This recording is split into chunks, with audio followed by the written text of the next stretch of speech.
Fala pessoal, como é que vocês estão? A gente tá aqui para fazer mais um artigo comentado da semana. Hoje o artigo comentado vem para um tema que eu tenho falado cada vez mais, que é em relação a PVC. O nome do artigo é A Esquecida Relevância da PVC no Monitoramento do Paciente Crítico. E realmente ele fala aqui no decorrer que muitos artigos eles obscureceram a real importância da PVC, porque quando demonstrou-se que ela não é boa para fluido-responsividade, sendo que nos últimos anos tudo que a gente ouve falar é procurando fluido-responsividade, e ainda mais com métodos à beira-leito, como é a PVC. E aí quando viu-se que ela não era boa para medir fluido-responsividade, acabaram deixando a PVC de lado e muita gente critica ela e fala que não tem nenhum uso. E esse artigo vem para justamente dizer o contrário, que beleza, você não vai usar ela para fluido-responsividade, mas você pode usar ela de outras formas.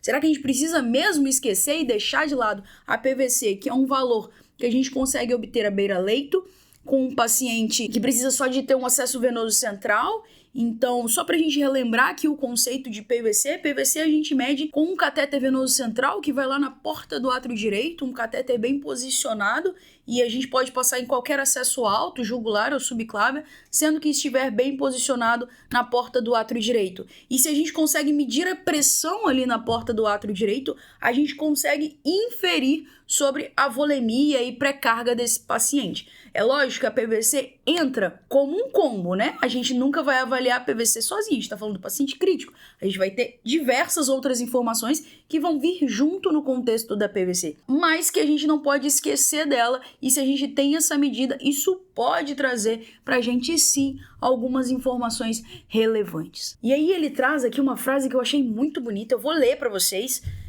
porque realmente eu achei bonita, acho que eu vou botar num quadro lá em casa. Essa frase, ele fala assim, olha, a PVC é o equilíbrio do retorno venoso e a habilidade do coração em lidar com isso. Porque realmente, pensa, o retorno venoso tá ali, você bombeia o coração e segue, faz aquele fluxo que a gente já conhece das nossas aulas de choque.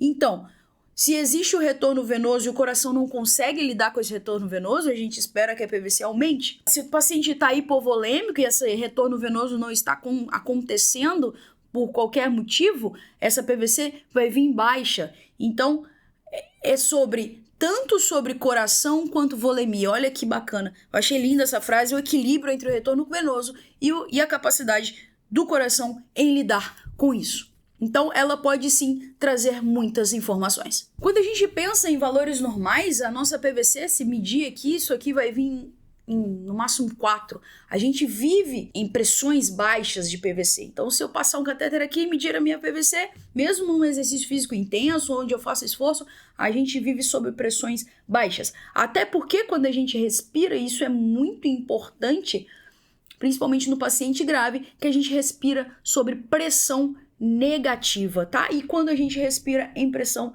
negativa, isso tem influência sobre o retorno venoso. E quando a gente entuba um paciente, o que a gente faz? Bota pressão positiva, a gente bota PIP. E quando a gente bota PIP, pressão positiva, esse retorno venoso tende a diminuir.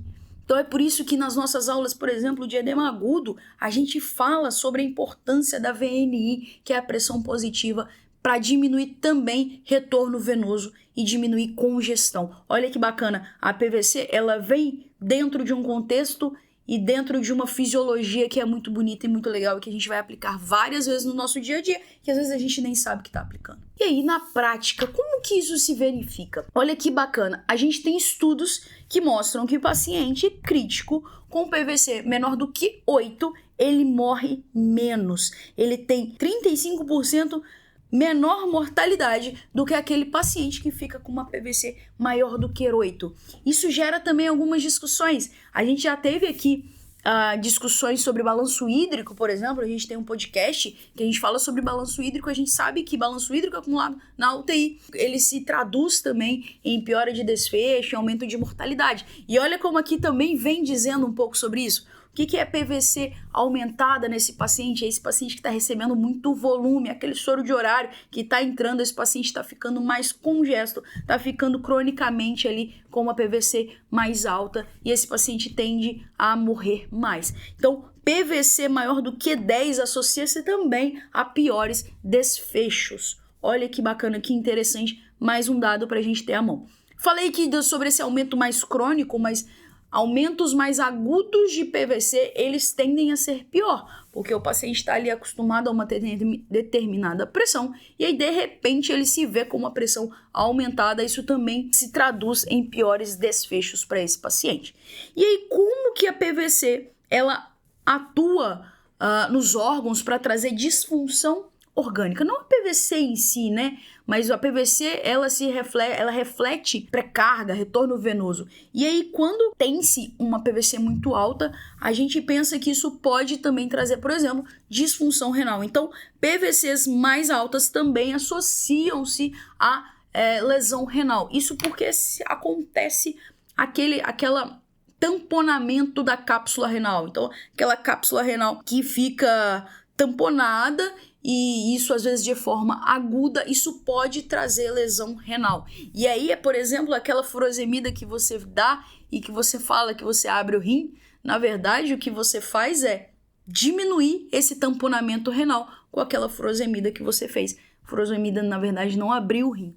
Então, na verdade, diminuiu esse tamponamento da cápsula renal e aí melhorou a função renal desse paciente. E aí, provavelmente, se você medir a PVC novamente, essa PVC vai vir um pouco mais baixa, porque você reduziu a pré-carga. E no fígado acontece também de forma muito semelhante. Você aumentos da PVC também associa-se a falência hepática. Isso da mesma forma, você causa ali um aumento da pressão venosa portal, porque tá ali debaixo, né, a porta e a cava, então você causa aumento também dessa pressão e aí disfunção hepática com essa PVC aumentada.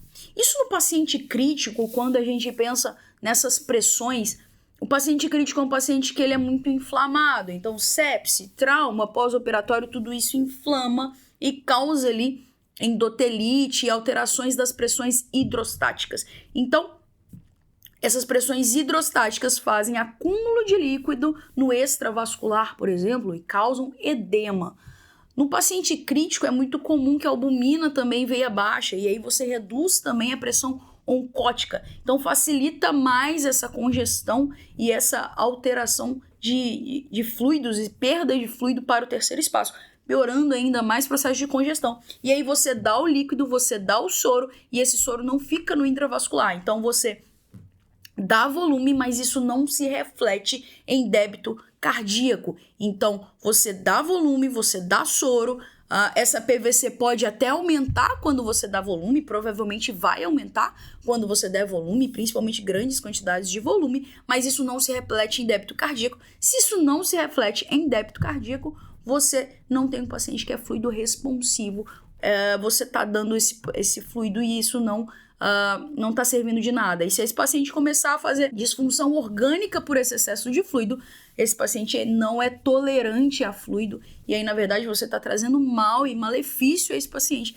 fazendo mais volume. Então, veja como a gente conseguiu aqui interligar várias áreas. A gente conseguiu falar de expansão volêmica, a gente conseguiu falar de paciente crítico somente pelo conceito fisiológico que é a PVC. Ela traz pra gente, sim, muita informação. Quando a gente continua falando aqui do paciente grave, o acúmulo de fluido no paciente grave está mais associado à ventilação mecânica e necessidade maior de PIP. E olha que interessante, a PIP realmente, quando a gente vai ventilar um paciente, por exemplo, com edema agudo, a gente costuma utilizar-se de PIP. E a gente aumenta a PIP, esse paciente responde muito bem, satura melhor, troca melhor, você vê, pô, cara, melhorou.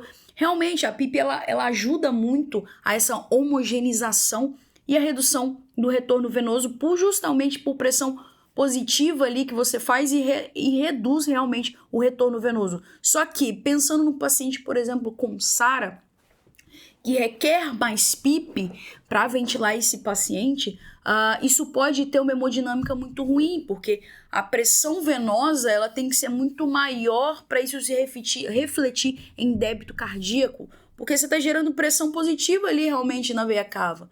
E fica difícil você voltar com débito cardíaco com retorno venoso. Então, quando, por exemplo, numa IC descompensada, num edema agudo, essa pressão positiva ela é benéfica por reduzir o débito, por reduzir o retorno venoso, Por outro lado, em um paciente, por exemplo, com SARA, isso pode ser ruim. Então, você aumenta a PIP, mas você piora a hemodinâmica. Então, você pode fazer isso à beira-leito. Vai lá, aumenta um pouquinho a PIP, vê como esse paciente fica. E aí você vê, por exemplo, a PAM dele caindo, porque você reduziu o retorno venoso e reduziu o débito cardíaco e reduziu, então, a PAM desse paciente. Isso você pode testar e fazer à beira-leito, tá? Isso é muito bacana. Bom, e o artigo aqui, ele conclui que aquilo que ele já falava no início, você ficar olhando para a PVC pensando em fluidorresponsividade, que não existe, você não consegue ali guiar fluidorresponsividade apenas pela PVC, obscureceu alguma outra importância, que é, por exemplo,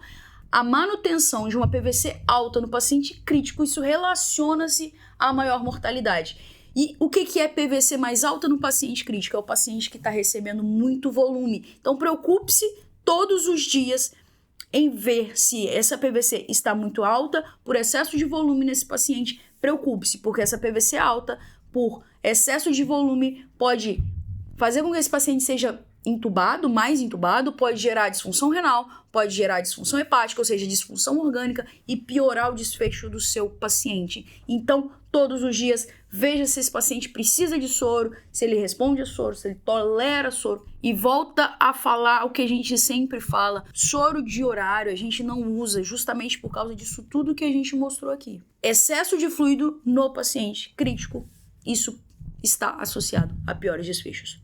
E é isso que ele quer trazer aqui, porque o paciente com excesso de fluido hipervolêmico, ele vai manter essa PVC mais alta. Então, não se esqueçam da nossa boa e velha PVC e não se esqueçam de dar importância a cada soro que vocês estão fazendo. Eles não são isentos de fazer mal. Não é só um soro, tá bom? Beleza, pessoal? Um abraço e até a próxima.